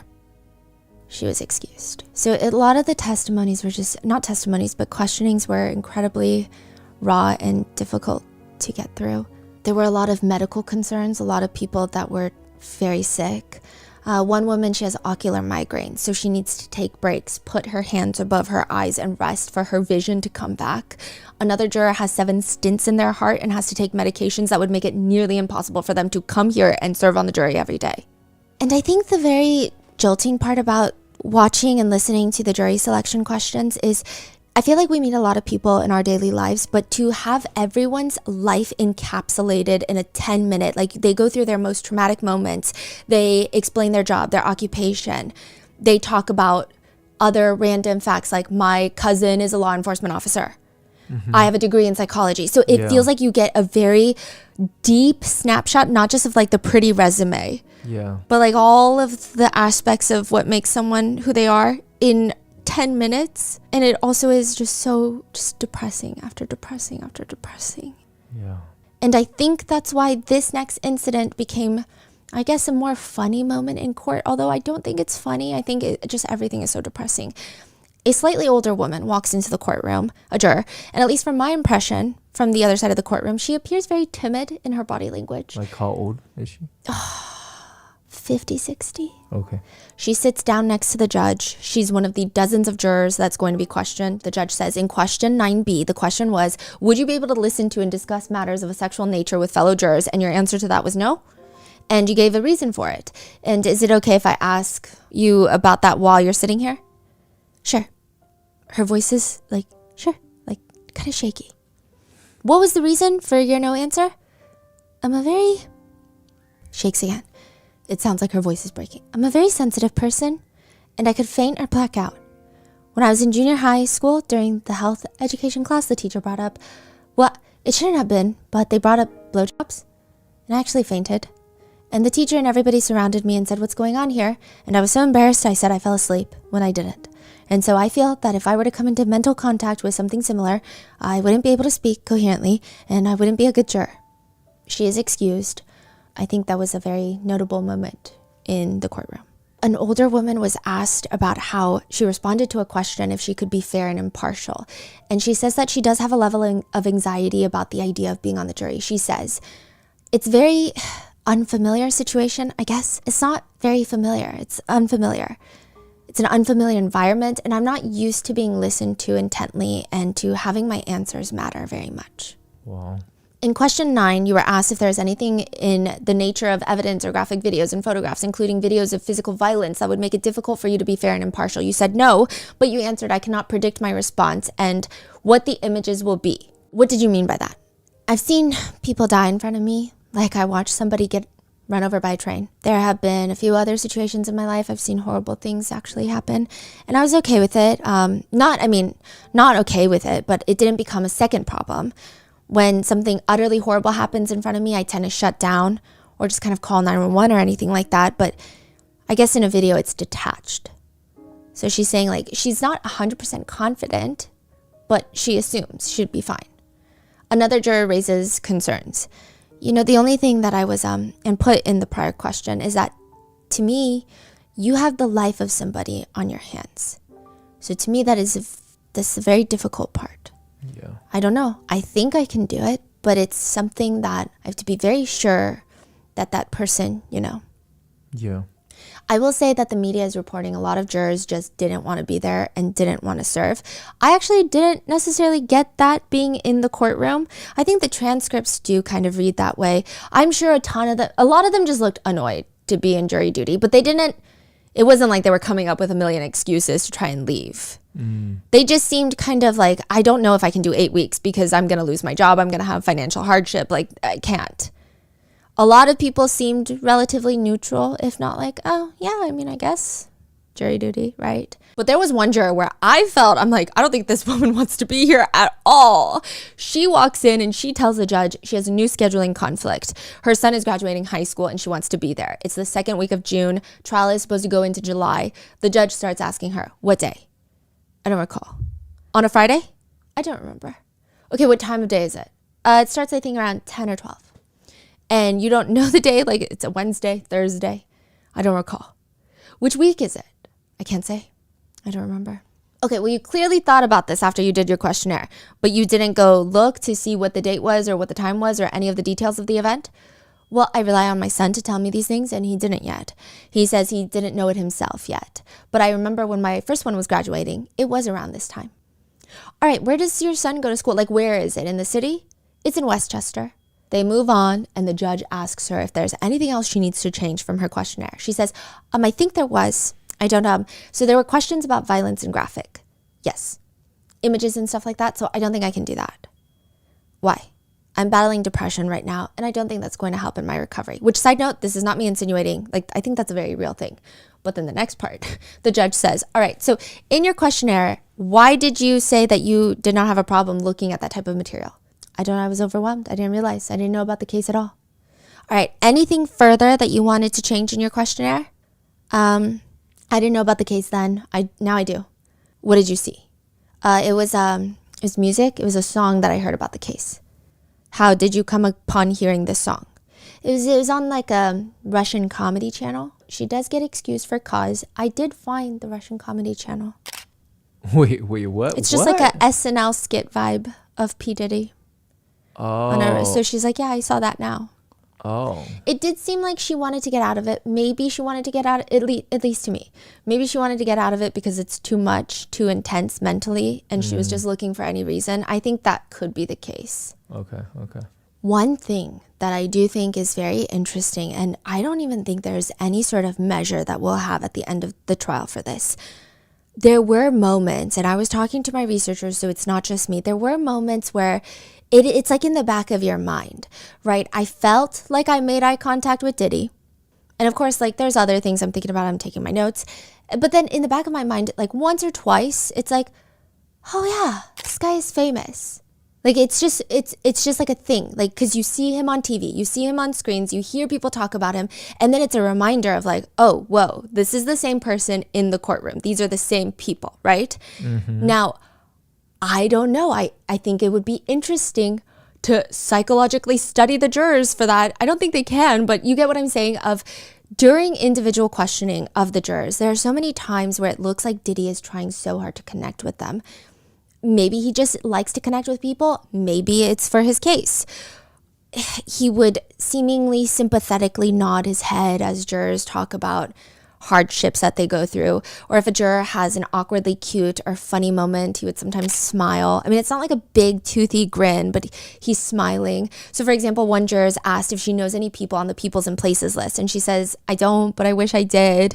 And he's smiling at her. Can you explain the people and places list? Okay, so there are a list of like over 100 people and places that the jurors, this is not public information, everyone on that list. The jurors have to go through and they have to tell the judge if they personally know any people or places on these lists. I'm going to go into who they are. When the group questioning takes place, at least on the second day of jury selection, Diddy pivots his chair. So the jurors come and they all sit down in the front of the courtroom on the right side. So now they're like directly in front of us because we're on the right side. And they're facing left. So we see their side profiles. Diddy sees, like if he twists, he'll see all of their faces. And it's tiered, so it's rows. And he's just giving them undivided attention. So they have a mic and they go one by one and they rapid fire. Like, I'm 34, this is where I work. They have to answer a list of questions that they're given. And then they pass the mic and the next person and the next person. At points, he's craning his neck to get a better look at the jurors while they're speaking. When someone makes a joke, he genuinely giggles like they're at a dinner party. And I'm like, I was just thinking in that moment, and I think this is unrelated, but how does that affect jurors? Because at the end of the day, I think psychologically humans are somewhat drawn to people that are perhaps famous. In a way, he's giving them this attention, right? Does that like psychologically play influence? anything? Yes, because... And then I guess also like the whole thing is they're supposed to be non-biased. Yes. They're trying to not to judge him innocent Yes. until proven guilty. And then he's here being a really good sport, charming, who's laughing at their jokes, devoting his attention to them. Does that change their Yes. view of Diddy? And I know what people are going to say. They're going to say, if I was on that jury, it would not change my view, right? But you wouldn't get to that point because you would have been weeded out if you're biased against Diddy to that level. So coming from like if they're a neutral, unbiased stance, does that even play a role? I don't know. Yeah, no, that's valid. That's a good point. There is another moment during group questioning where, so they all have to answer if they have adult children where their adult children work. So there's no, I guess, conflict of interest or any bias. One of the jurors states that her daughter retired as an executive from United Healthcare. And my eyes went straight to Mark, and because he and his wife are representing Luigi Mangione.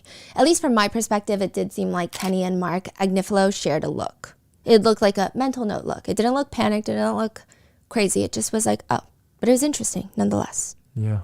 Okay, so now the people and places list. It's just a lengthy list. So far from all of every juror that was, the first day, they didn't ask personally. So every juror that came in was like, yeah, Kanye. And everyone's like, how does everybody know Kanye personally? And then once they're verifying, do you know them personally or you just recognize their name as a celebrity? They're like, okay, yes, I recognize their name as a celebrity. So far, here's the list of people. Number 38 is Chance Combs, which is Diddy's daughter. Christian Combs, Diddy's son. Lori Ann Gibson, a choreographer. Kanye West, Michael B. Jordan, which one of the jurors does mistake him for the basketball player. Lauren London, an actress who dated Nipsey Hussle before his passing, Kid Cudi, Mike Myers, the actor and comedian, Aubrey O'Day, Harvey Pierre, that's the producer. These are people that are like directly related to Diddy, and there's allegations or there's situations. Dawn Richards, Cassie Ventura, Michelle Williams, the singer from Destiny's Child, Dallas Austin, Young Miami, It's been reported. So the main connection that people are focusing on is Mike Myers, because no one really knows like why. We don't know if the connection is deeper. It doesn't seem like there's a deep connection. And then it's reported that Michael B. Jordan went on a date with Cassie, which Diddy was reportedly upset by, allegedly. And then obviously Kid Cudi, his car was blown up. Allegedly, Diddy blew up his car. And the rest, I imagine a lot of them don't have sinister connections as some people are making it appear. Like, I don't think this is the Diddy's list that, but I guess we'll find out. So a lot of people are now guessing what's next because opening statements are coming Monday. Some people are commenting, I'm guessing Mark and Tenny are going to focus on the sex trafficking. And then Emily is going to be on drugs and drug use. Brian Steele, the RICO racketeering focus. Nicole Westmoreland will probably concentrate on cross-examining female witnesses. Alexandra Shapiro is this netizen's favorite. She seems to be the expert, but I'm not sure what she and Xavier Donaldson will focus on. That's the netizen comment. And so with that, we just have to wait for Monday for opening statements to start. So they haven't narrowed down to the 12? No, and the 6 alternates, not yet. So they're going to do that on Monday, and then opening statements will start right after. So right now there's 45. And at this point, up until this point, every time the defense doesn't want someone on the jury or the prosecutors don't want someone on the jury, they have to tell the judge, I don't want them for this reason. Yeah. The judge can disagree. The judge can be like, yeah, your reason is dumb, or no, that doesn't apply. But so they fight it out. Or maybe sometimes they both agree, which in that case, the judge will strike that juror. But now each of them have 6 strikes. They can take out 6 jurors without explanation, without reason. So 45 minus 6 and 6, that's 12. So 45 minus 12 would be 33 people left after they just knock out 12. But I do think that there's more questionings too for any potential strikes as well. They just have to narrow down to 12 and then 6 alternates.